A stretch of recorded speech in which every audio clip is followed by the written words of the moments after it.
الحمدللہ رب العالمین، الصلاۃ والسلام علی رسولہ النبی الکریم، اما بعد فاعوذ باللہ من الشیطان الرجیم، بسم اللہ الرحمن الرحیم، ولا تقولوا لمن يقتل في سبیل اللہ اموات بل احیاء ولکن لا تشعرون۔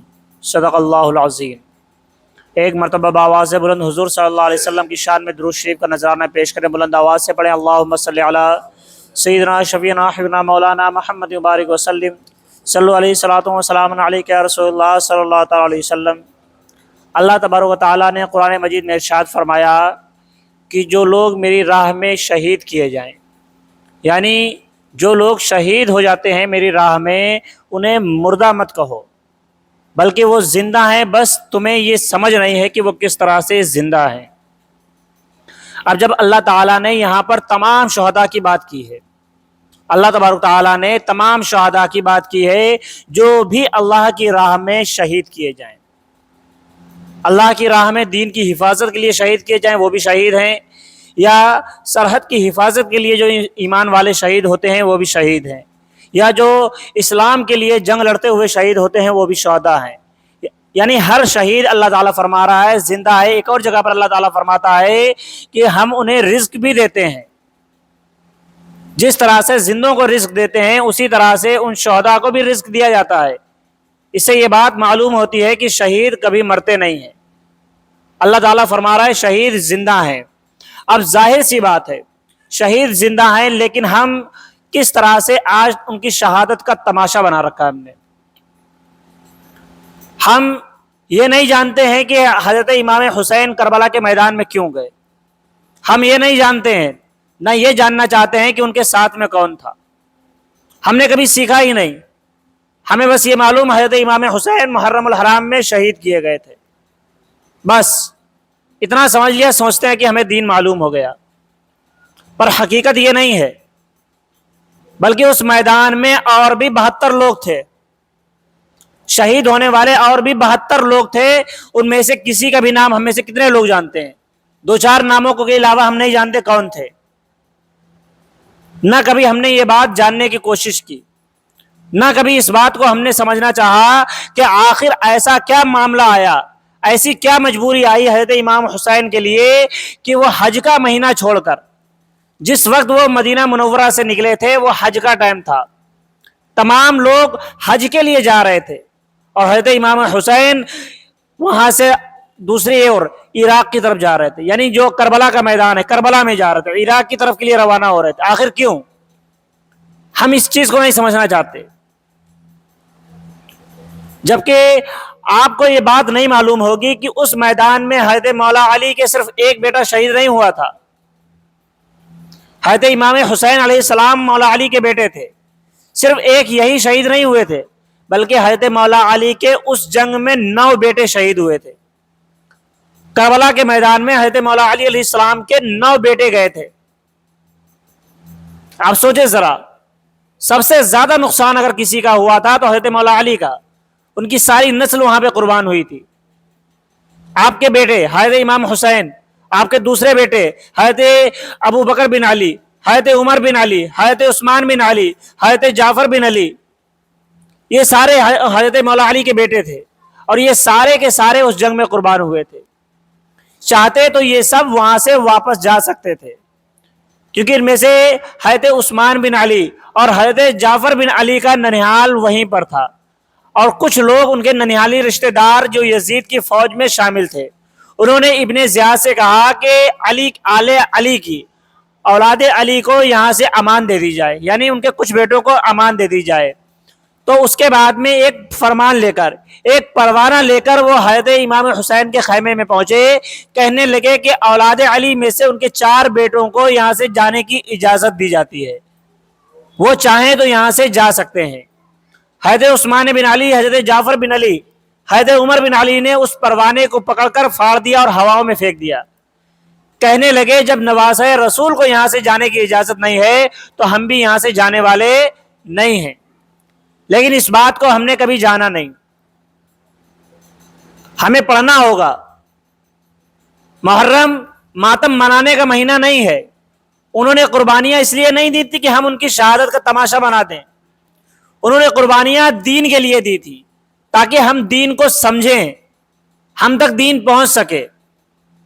چاہتے تو وہ بھی یزید کے ہاتھ پر بیعت کر لیتے، آرام سے وہاں بیٹھے رہتے مدینے میں، لیکن انہوں نے ایسا نہیں کیا، تو صرف اس لیے نہیں کیا کہ ان کے نانا کا دین، جس طرح سے جیسا دین ان کے نانا چھوڑ کر گئے تھے ویسا ہی دین ان کی امت تک پہنچا رہے۔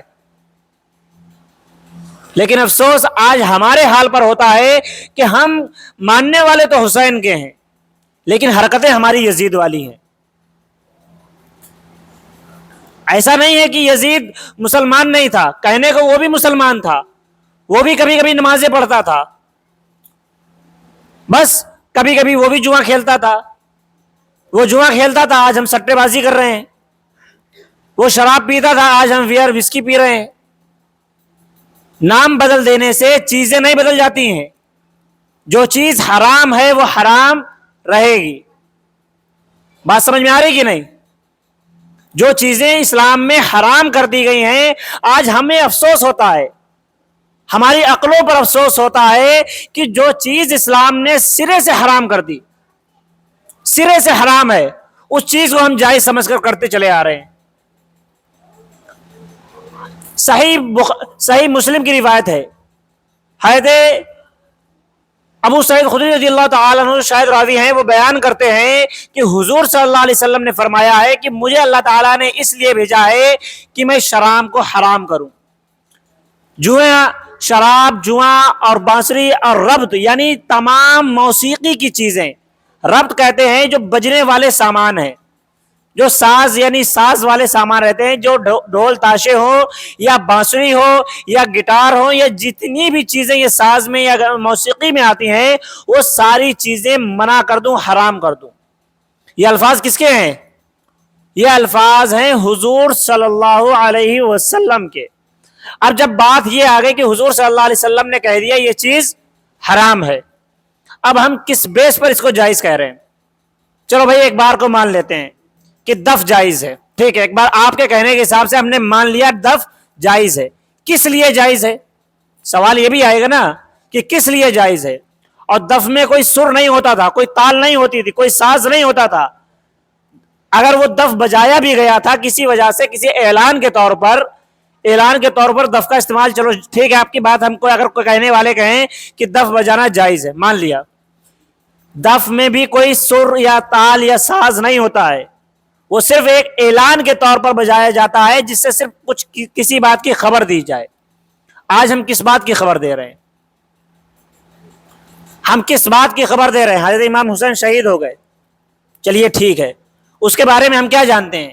یہاں پہ موجود جتنے بھی موجود ہیں، ان میں سے شاید ہی کوئی ایسا ہو جو یہ بات حقیقت جانتا ہو کہ حضرت امام حسین کو شہید کس لیے کیا گیا، شہید کرنے والا کون تھا، ہمیں یہ بھی نہیں معلوم ہے۔ ہم صرف یہ سمجھتے ہیں کہ یزید نے مارا ہے،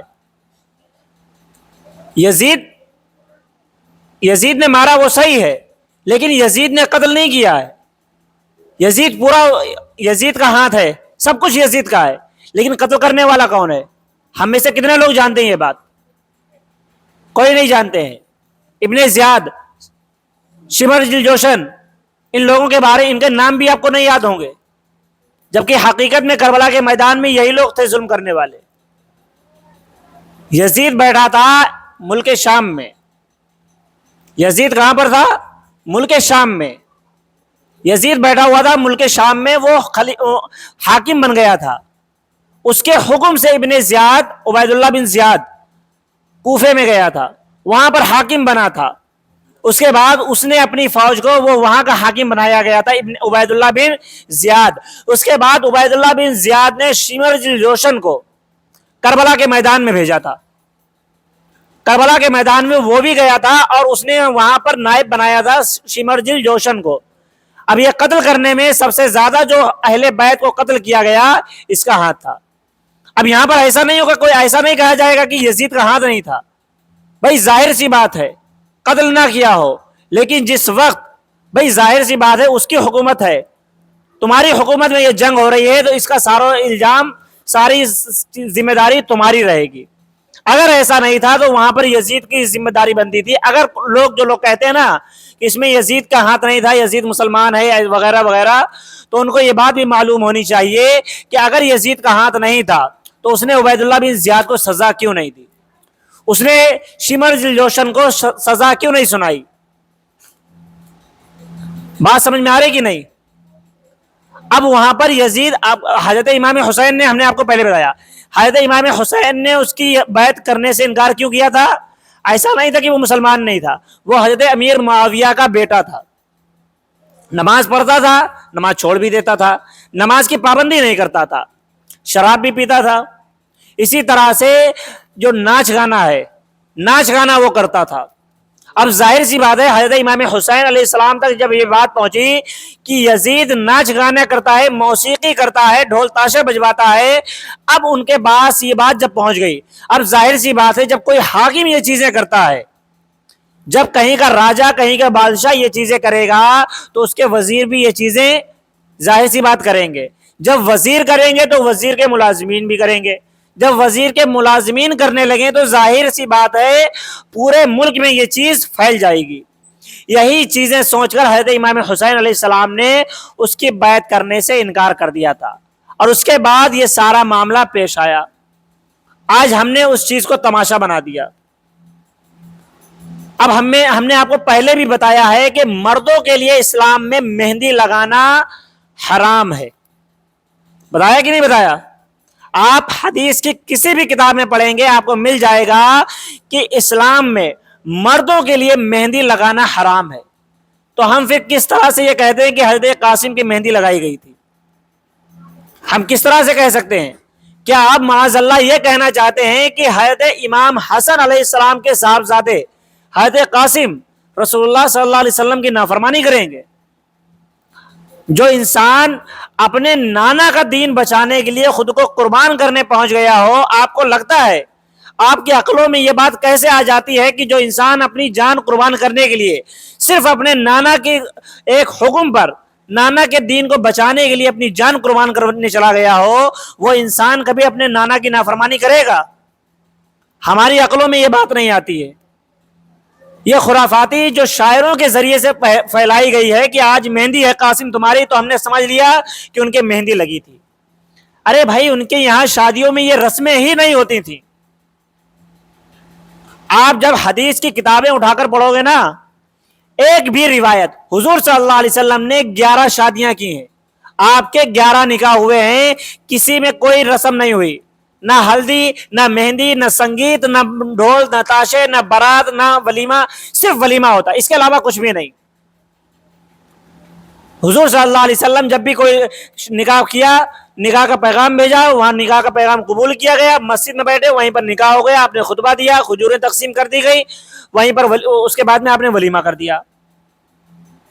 ولیمے میں بھی حضور صلی اللہ علیہ وسلم کی کوئی شرطیں وہاں پر نہیں رکھی گئی کہ ولیمے میں آپ کو نان گوشت ملنا چاہیے، قورمہ ملنا چاہیے، بریانی ملنی چاہیے، نہیں، کچھ نہیں. آپ کھجور کھلانے کی آپ کے پاس طاقت ہے تو وہ بھی ولیمہ ہوئے گا. اگر آپ نکاح کے بعد میں کھجوریں بھی کھلاتے ہیں، نکاح کے بعد میں ملنے کے بعد میں اپنی بیوی سے، اس کے بعد میں اگر کوئی انسان کھجوریں بھی تقسیم کر دے کہ بھائی یہ ہمارا ولیمہ ہے، تو ولیمے کی سنت ادا ہو گئی. اتنی سادگی سے جہاں پر نکاح ہوتے ہوں وہاں ہم اس تماشے سمجھ رہے ہیں کہ وہاں مہندی لگی ہوگی، وہاں ہلدی لگی ہوگی. کچھ نہیں ہوتا ہے وہاں پہ. یہ سب آج ہمارا بنایا ہوا ہے. صرف آج ہم نے دین کا تماشا بنا دیا ہے. ہم وہ دین پر چل رہے ہیں جو یزید چل رہا تھا. ہم نے اس دین کو چھوڑ دیا جس کو حضرت امام حسین بچانے کے لیے خود قربان ہو گئے. حضرت محمد صلی اللہ علیہ وسلم نے 11 شادیاں کی، ایک بھی شادی میں ڈھول نہیں بجا. جو لوگ کہتے ہیں نا کہ دف بجائی جاتی ہے، حضور صلی اللہ علیہ وسلم کی شادیوں میں دف بھی نہیں بجی. حضرت مولا علی علیہ السلام نے تقریباً 8 نکاح کیے تھے، ان کی 8 شادیاں ہوئی تھیں، لیکن کسی میں بھی ڈھول نہیں بجا تھا، کوئی مہندی نہیں لگی تھی. اب آپ جب یہ 2 لوگ، یہ 2 بانی ہیں، یعنی کربلا کے میدان میں جن کی اولادیں شہید کی گئیں، قتل کی گئی ہیں، صرف یہ 2 لوگ ہیں. وہ سارا کنبہ انہی کا تھا. وہ نوازے محمد صلی اللہ علیہ وسلم کے تھے، بیٹے علی کے تھے. اس کے علاوہ وہاں پہ کوئی اور نہیں تھے. اس کے علاوہ وہاں پر اگر کوئی ایک شخص اہل بیت کے علاوہ کوئی آیا ہوا تھا تو حضرت حر تھے. حضرت حر وہ کوفہ کے رہنے والے تھے, عراق کے رہنے والے تھے. وہیں پر وہ یزید کی فوج میں شامل ہو کر آئے تھے. یزید کے فوج کے وہ تھے, لیکن جب انہوں نے دیکھا کہ ابن زیاد کسی طرح سے بھی ماننے کو تیار نہیں ہے, تب وہ اس کا خیمہ چھوڑ کر حضرت امام حسین کے خیمے میں آ گئے تھے. صرف یہی ایک تھے جو الگ سے تھے, باقی سارا خاندان انہی کا تھا. اب جب بات غور کرنے والی ہے کہ جن کی شادیوں میں ڈھول نہ بجا, آج ہم ان کی شہادت پر ڈھول بجا کر یہ سمجھ رہے ہیں کہ ہم نیکیاں کما رہے ہیں. میرے بھائی, آپ کو بجانا ہے خوب بجاؤ, وہ آپ کی ذمہ داری ہو جائے گی, لیکن دین سمجھ کر بجاؤ گے. اگر اس کو دین سمجھ کر بجاؤ گے تو دونوں جہاں میں گمراہی پاؤ گے, پھر اس کا بہت بڑا عذاب ہوگا. اگر کوئی انسان ڈھول تاشے صرف اپنے شوق کے لیے بجاتا ہے تو صرف وہ اپنا گنہگار ہوگا. بھائی ظاہر سی بات ہے, ڈھول تاشے بجانا حرام ہے یا ناچ گانا کرنا حرام ہے, آپ نے بجایا آپ گنہگار ہو گئے. لیکن اگر کوئی انسان اس کو دین سمجھ کر بجائے گا کہ یہ دین کا کام ہے تو پھر وہ ڈبل گنہگار ہوگا. پہلا تو اس نے جو گناہ کیا حضور صلی اللہ علیہ وسلم کی نافرمانی کی, اس کا گناہ اس کے سر آئے گا. دوسرا, تم نے دین کا مذاق بنا دیا. دین کا مذاق بنانے پر آپ پر ڈبل گناہ پڑے گا. اگر اس کی سمپل سی بات سمجھی جائے, اگر یہ چیز جائز ہوتی یا صحیح ہوتی, اس پر ثواب ملتا ہوتا, تو پھر لوگ درز اپنے آپ سے نہیں جاتے بلکہ علماء کو بیان کر کے اس میں بلانا پڑتا, جس طرح سے لوگوں کو نماز کے لیے بلانا پڑتا ہے. آپ اسی بات سے اندازہ لگا لیں کہ اگر یہ چیز جائز ہوتی, یہ چیز سنت ہوتی, یا اس چیز پر ثواب ملتا ہوتا, تو پھر شیطان آپ کو کبھی بھی اس میں جانے نہیں دیتا. پھر آپ اپنی مرضی سے نہیں جاتے, بلکہ علماء کرام آپ کو بیان کر کر کے, علماء کرام آپ کو تبلیغ کر کر کے اس میں بلا رہے ہوتے, تب بھی آپ جانے سے انکار کر رہے ہوتے, جس طرح سے ہم نماز میں جانے سے انکار کرتے ہیں. لیکن ایسا نہیں ہوتا ہے. اس میں آپ کو ہر وہ انسان ملے گا جو بھلے آپ کو پورے سال مسجد میں نہ ملا ہو. پورے سال وہ انسان بھی جا رہے ہوتے ہیں جن کو مسجد میں جانے کی سعادت بھی حاصل نہیں ہوتی ہے. تو آپ خود اندازہ لگا لیں یہ چیز صحیح نہیں ہے. اور اسی طرح سے اور بھی خرافاتی چیزیں ہوتی ہیں, جس طرح سے اس میں منت وغیرہ مانی جاتی ہے. ہم نے آپ کو پہلے بھی بتایا ہے کہ حضور صلی اللہ علیہ وسلم کا فرمان ہے کہ منت صرف 2 چیزوں کی ہوتی ہے. منت صرف 2 چیزوں کی ہے, ایک روزے کی, دوسرے نماز کی. اس کے علاوہ کوئی منت نہیں. باقی جو منتیں کہلائیں گی عرفی منت کہلائیں گی. اس کی مثال آپ کچھ یوں سمجھ لیجئے کہ اگر آپ کو کسی منزل پر جانا ہے, مثال کے طور پر آپ کو کسی شہر میں جانا ہے, اب آپ کو ایک انسان نے آپ کو سیدھا راستہ بتا دیا کہ بھائی یہ بالکل سیدھا راستہ گیا ہے, آپ اس راستے سے چلے جاؤ. اب آپ اس راستے سے جانے کے بجائے آپ کو نہیں, میں یہ گڈھے والے راستے سے جاؤں گا, تو اب اس میں آپ کو اس راستے سے جانا بے وقوفی ہے یا عقل مندی ہے؟ آپ لوگ بتائیں. کہ جب آپ کو سیدھا راستہ بتا دیا گیا کہ یہ سیدھا راستہ ہے, آپ اس سے اپنی منزل پر پہنچ جائیں گے, اس کے باوجود اگر کوئی انسان غلط راستہ چنے, گڈھے والا خراب راستہ چن لے, تو یہ عقل مندی کہلائے گی یا بے وقوفی کہلائے گی؟ تو اس بات کو یاد رکھیں. جب ہمارے آقا محمد صلی اللہ علیہ وسلم نے ہمیں صحیح راستہ بتا دیا ہے کہ منت کا صحیح طریقہ کیا ہے, تو ہمیں وہ چیز کرنا ہے. اب اس طرح سے اگر ہم پیالے بھر کر منتیں پوری کریں گے, آپ کو اس چیز کا کہیں بھی من گھڑت روایت, ایک ہوتا ہے نا کہ صحیح روایت, ہم صحیح روایتوں کی بات ہی نہیں کر رہے, آپ کسی من گھڑت روایت میں بھی یہ چیز نہیں پائیں گے کہ کہیں پیالے بھر کر منت پوری کی جاتی ہے. من گھڑت یعنی من گھڑت اس کو بولتے ہیں جو بنائی ہوئی, اپنے آپ سے بنا لی گئی ہو. اپنے آپ سے بنائی ہوئی روایت میں بھی نہیں ملے گا, یہ صرف عورتوں کی روایتوں میں مل جائے گا. آپ کو کسی بھی کتاب میں یہ چیز, اس طرح کی روایتیں یا اس طرح کی منتیں آپ کو نہیں ملیں گی جو بھی ہمارے یہاں عوام میں مشہور ہیں. اس لیے یاد رکھے کہ حضرت امام حسین کی شہادت کا ہم تماشا نہ بنائیں. ہمیں چاہیے کہ ان کے نام سے ہم لوگوں کو کھانا کھلائیں, ان کے نام سے ہم جو چیزیں کرنے والی ہے وہ کریں. 9-10 محرم کا روزہ رکھنے کا حضور صلی اللہ علیہ وسلم نے حکم دیا ہے, ہم روزہ رکھیں. ان کے نام سے ہم تلاوت قرآن پاک کریں, تلاوت کریں, روزے رکھیں. یہ چیزیں کریں گے تو حضرت امام حسین خوش ہوں گے. اگر ہم سوچتے ہیں کہ ڈھول تاشے بجانے سے امام حسین خوش ہو رہے ہیں تو نہیں، بلکہ یزید خوش ہوگا، شیطان خوش ہوگا۔ اگر آپ شیطان کو خوش کرنا چاہتے ہیں تو بخوبی بجائیے، آپ یزید کو خوش کرنا چاہتے ہیں تو آپ شوق سے ڈھول تاشے بجاؤ، کوئی چیز نہیں ہے۔ ہمارا کام تھا آپ کو بتا دینا، آپ کو بتا دیا۔ اللہ تعالیٰ فرماتا ہے کہ آپ کا کام ہے تبلیغ کرنا، لوگوں کو نصیحت دینا، ان کے اپنا پیغام، میرا پیغام بندوں تک پہنچا دینا، ان کو نصیحت دینا، ان کو صحیح راستے پر لانا، ہدایت دینا میرا کام ہے۔ ہدایت دینا اللہ کا کام ہے، آپ کو ماننا نہ ماننا وہ اللہ کی ذمہ داری۔ ہمارا کام تھا اللہ کا پیغام جو اللہ تعالیٰ نے، اللہ کے رسول نے جو باتیں بتائی وہ آپ تک پہنچا دی۔ عمل کرنا نہ کرنا یہ آپ کی ذمہ داری ہے۔ اللہ تعالیٰ کہنے سننے سے عمل کرنے کی توفیق عطا فرمائے۔ وآخر دعوانا الحمدللہ رب العالمین۔ آپ لوگ صفوں کو درست کریں اور سنتیں ادا کریں۔